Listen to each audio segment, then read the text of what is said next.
alladzina jahadu fina lanahdiyannahum subulana. Kalau Allah sudah mengatakan di dalamku, itu dhuwur banget. Amulane wiritane para sufi ning pati mbiyen ning cekar jalak ning ndi kae, ku la ilaha illa ana iku medeni. Saya Siti Jenar bareng biyen kene. Wiritane la tidak ada Allah kecuali aku. Ketika ngomong aku bukan Siti Jenar. Ketika ngomong aku dia sudah bukan Siti Jenar. Ketika ngomong aku, jadi misalnya dalam hidup kita mengalami ada dua tahap. Allah memberi panduan tawasau bil haqi wa tawasau sabr. Kemudian tahap berikutnya tawasau bis sabr wa tawasau bil marhamah. Ini sebenarnya satu eskalasi mental, satu komplikasi sosial dan budaya. Nah, ini dua pedoman tadi tidak di satu surat. Maka kalau baca Quran itu jangan hanya close up. Karena ada jodohnya ayat ini yang ada di surat jauh banget ada. Jadi membaca Quran itu tidak akademis. Kalau Anda tidak seperti Anda sekolah di kampus. Kamu mempelajari sapi misalnya, bikin skripsi tentang sapi, ojo maca surat Al-Baqarah, ora ono bab sapi. Anda mau mempelajari Nabi Musa, justru bacalah surat Ibrahim. Jadi Quran tidak akademis seperti cara berpikir manusia. Oke, loro, saya itu nyun sewu, saya itu kan disuruh masyarakat berfungsi di luar kemampuan saya. Maka saya selalu minta kepada Allah, ya Allah yang nyuruh Anda loh, sampean loh ya. Jadi misalnya orang minta saya sembuhkan, ya saya kan tidak bisa. Kan saya bilang sama Allah, yang menyuruh sampean berarti sampean yang bertanggung jawab kepada kesembuhannya. Jadi misalnya di Australia aku antri mas wong akeh kuwi, ono sing loro, ono sing problem, ono sing stres kuwi. Metode saya sederhana, wudu, salat 2 rakaat, ambil Quran, terus bukaan karo merem sak intuke ayat apa. Terus wacanen di depan saya dibaca, ternyata ada problem dia dan ada solusinya. Nekat wae aku. Gusti Allah kuwasa kok. Kudune ora wae dadi ya, kudune ya dadi ora iso gitu ya. Jadi teman sekalian, dua ayat ini tadi, hak dan sober, terus sober dan marhamah, itu dua metode untuk dua eskalasi atau level yang berbeda atau konteks yang berbeda. Pertama, selama ini kan terjemahannya saling mengingatkan hal kebenaran dan saling mengingatkan hal kesabaran. Padahal kata-katanya bukan an itu tentang. Tapi kalau di sini kan bi, itu berarti dengan. Jadi kalian saling mengingatkan dengan benar dan saling mengingatkan dengan sabar. Dengan benar itu maksudnya, loh, saya iki tangi turu aja kok omongi gede-gede. Iki lagi diutang merungso disaur aja kok nasihati. Dikaplok ndak semua engko gitu ya. Maka harus benar ngomong kepada siapapun. Harus benar, harus tepat secara intelektual. Jadi bil haqi itu ketepatan intelektual, ketepatan kultural, ketepatan historis dan ketepatan mental dan seterusnya. Kalau bis sober itu adalah keluasan hatimu. Nek urung wayahe kok omongnya aja kok omongi. Sik ngene sik. Mentang-mentang kowe pinter ana bocah geledak ning rumah sakit terus kok omong iki anu iki. Ini satu dari 7 penyakit yang bisa mematikan ini. Aku tahu ngalami ngono kuwi tenanan. Akhirnya bocah sing ngomong ditendang dase karo sing loro kuwi. Kalau loro diomongi ini satu dari 7 penyakit yang mematikan. Ana bocah untune rada merongos ketika kok untumu merongos ya. Itu orang ngono Mas. Loh tapi rumusnya kan kulil haqqa walau kana murran. Nggih. Katakanlah kebenaran meskipun pahit. Ayo nang tak tonyo raimu kowe. Kan gitu. Jadi Mas, sebenarnya hidup ini nomor 1 proporsi. Nomor 1 ngerti tata ruang, tata letak. Aku misalnya takon, penting di akhirat karo dunya. Kan gitu Mas. Penting di duitmu apa selamatmu, misalnya gitu. Kan harus punya skala prioritas. Jadi Islam itu misalnya iki wajib, iki sunat, iki halal, iki makruh, iki haram. Itu di segala hal harus kita rumuskan untuk diri kita masing-masing. Misalnya gini, Astaghfirullahaladzim. Saya tanya ketika Anda habis sholat, pas Astaghfirullah kowe ndilu apa ngene apa ngene? Aku takut iki tanpa pemahaman ra apa-apa. Pokoknya nek bar sholat ke Astaghfirullah kowe ngene apa ngene apa ngene? Aku tanya. Padahal tidak ada yang nyuruh loh Mas. Tapi begitu Allahumma sholli mulai ngene ta kowe. Allahumma sholli wa sallim ala Muhammad baru rada ndangak sithik ngadem ini. Tapi ketika istighfar, astaghfirullahaladzim li wa li walidayya wa li jami'il muslimin wal muslimat. Mesti diluk, Mas. Karena istighfar itu adalah ghifrun ditambahi sin. Jadi nek aghsilu ya. Nek aghsilu ki aku ngumbah. Nek ngumbah awakku aghtasilu. Ki nek cara Arab. Ya. Istighfar, astaghfir itu kan ada tambahan huruf sin. Jadi nek urusan meminta maaf sama Allah ya, yang menyangkut dirimu, maka kamu melihat dirimu sendiri. Mulane astagfirullah mesti ngene, ora mungkin astagfirullahaladzim, ora mungkin ke nantang kuwi jenenge. Dan itu tidak dibimbing loh Mas, tidak disuruh loh Mas. Berarti jiwamu mempunyai pengertian sendiri. Kekeliruan masyarakat modern adalah dipikir yang ngerti meng uteke. Jangan dipikir darahmu tidak punya pengertian. Jangan dipikir detak jantungmu tidak punya pengertian. Mulai nek mayanke wis teko rene turu ra apa-apa angger kowe ikhlas hatimu entuk ilmu. Tenang baik. Ini untuk menjawab Mbak yang terakhir ya. Saya urut dari yang terakhir. Jadi teman sekalian, gitu. Yang nomor satu itu gini. Untuk jawab Mbak tadi gini. Rumus ini. Pertama, apa sebabnya ada iman? Dan iman itu harus lebih besar daripada ilmu. Bahkan jumlahnya mungkin iman tidak terhingga, ilmu ada jumlahnya. Tapi kalau iman tidak terhingga, infinitas. Kenapa Mas? Banyak mana yang Anda ketahui dan yang tidak Anda ketahui? Bisa Anda menghitung yang Anda tidak ketahui?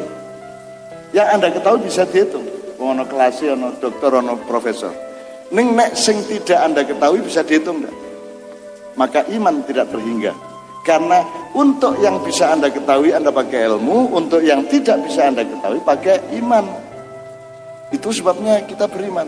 Nah sekarang aku takon sama Mbak, Allah itu termasuk yang bisa Anda ketahui apa tidak bisa diketahui?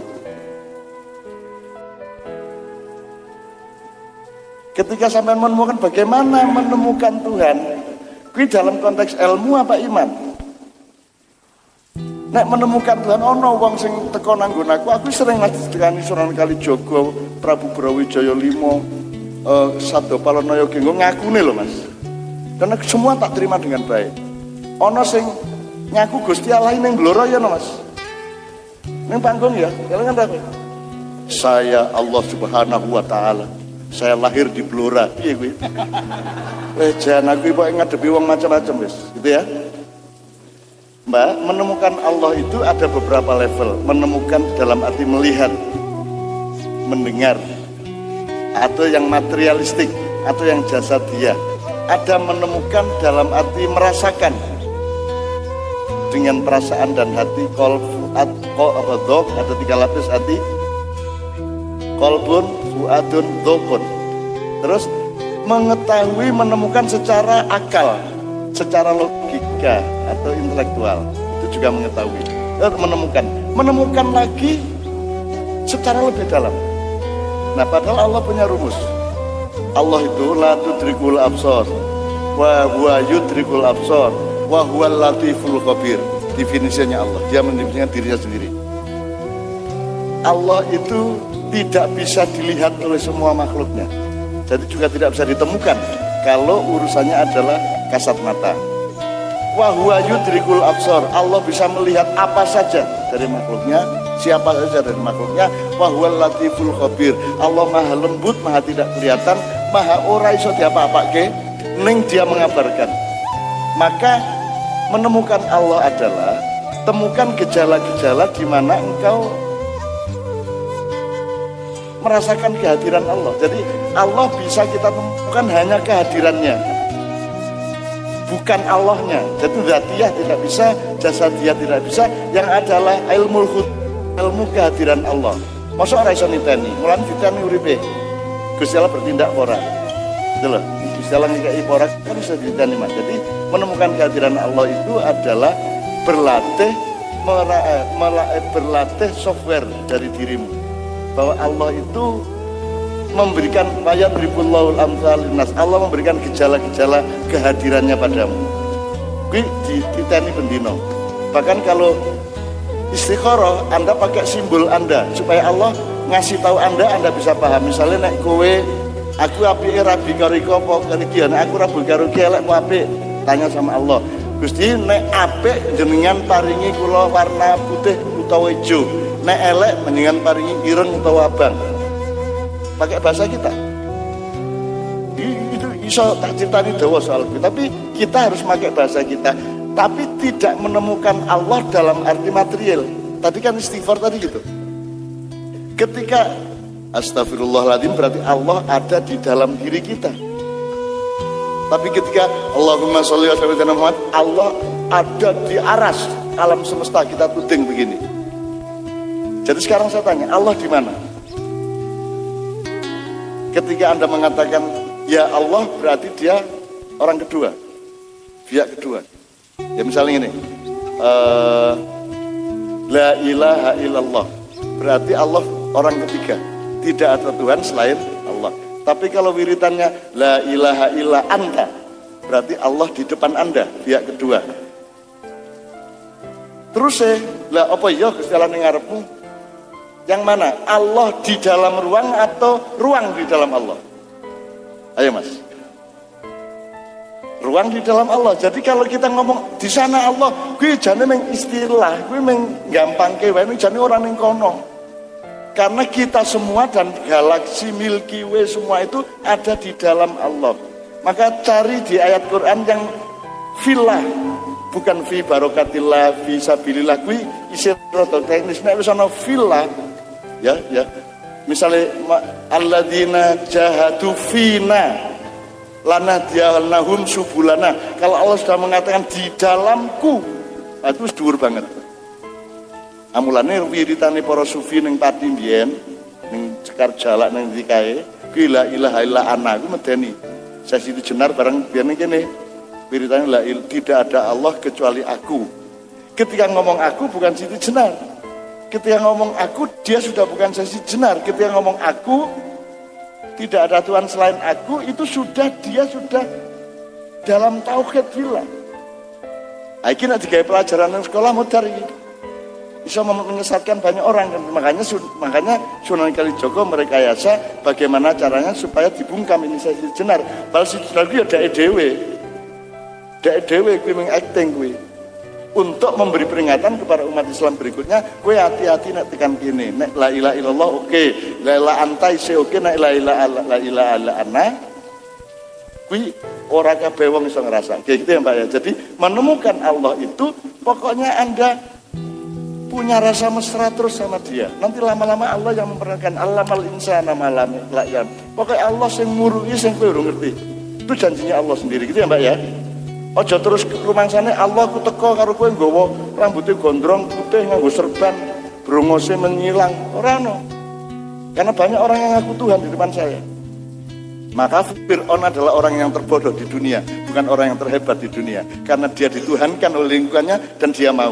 Nek uang gelem di Gusti Allah iki lak sak goblok-gobloke wong to Mas. Jadi mulai hari ini Anda tahu bahwa Fir'aun itu bukan orang hebat. Fir'aun itu orang yang paling tidak tahu diri sehingga dia bodoh. Maka dia mau dianggap Tuhan oleh Haman. Yang ngatur semua urusan di kerajaannya itu adalah Haman, Perdana Menteri, dan Korun, para konglomerat.